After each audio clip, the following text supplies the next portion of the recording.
यहूदा की पत्री अध्याय 1 आयत 13 उसका दूसरा भाग the epistle of Jude chapter 1 verse 13 the second part. ये डाबाडोल तारे हैं जिनके लिए सदा काल तक घोर अंधकार रखा गया है। यहूदा अपनी पत्री में झूठे उपदेश देने वाले लोगों के बारे में लिखता है और विश्वासी भाई बहनों को चेतावनी देता है।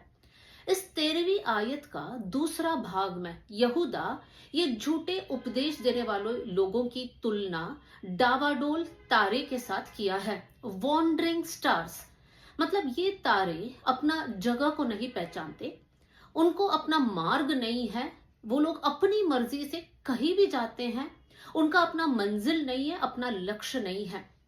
तो यहाँ पर इस बात को जब हम सुनते हैं तो ये झूठे शिक्षक किस प्रकार के हैं कर हम समझ सकते हैं।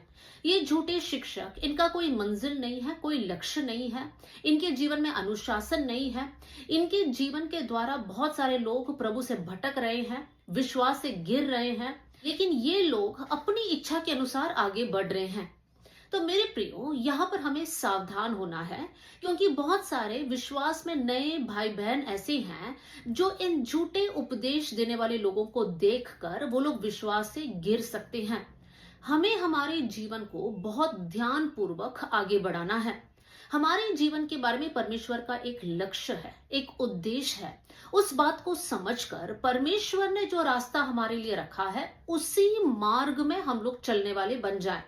हम डाबाडोल तारे के जैसा नहीं है, लेकिन हमारा एक मार्ग है, हमारा एक मंजिल है और हमें उसी बात को पूरा करना है। हमारे मंजिल तक हमें पहुंचना है।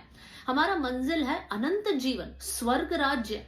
तो वहां पहुंचने के लिए परमेश्वर ने जो मार्ग हमारे जीवन के लिए रखा है उसे हमें पूरा करना है या उसी मार्ग में हमें चलना है। मेरे प्रिय भाई बहनों, हमारे जीवन के लिए परमेश्वर ने एक उद्देश्य रखा है और वो बहुत ही महान उद्देश्य है। तो हम लोग धन्य लोग हैं। हम लोग इस बात को समझकर प्रभु के भय और भक्ति में हम लोग आगे बढ़ने वाले लोग बन जाए। हम लोग भटकने वाले लोग नहीं हैं, लेकिन हम ऐसे लोग हैं जिनके बारे में परमेश्वर ने एक उद्देश्य रखा है। आइए इस बात को समझकर हम लोग प्रार्थना कर अपने जीवन को समर्पण करें। स्वर्गीय पिता, आज का वचन के लिए मैं धन्यवाद देती हूँ। प्रभु, इस वचन के अनुसार प्रभु हम लोग अपने आप को नम्र करते हैं। परमेश्वर, हम लोग डाबाडोल तारे के समान नहीं प्रभु, लेकिन हम उसी मार्ग में चलने पाए जिस मार्ग को आपने हमारे लिए रखा है। प्रभु जी परमेश्वर, आपने हमारे जीवन के लिए एक उद्देश्य रखा है, इसलिए मैं धन्यवाद देती हूँ।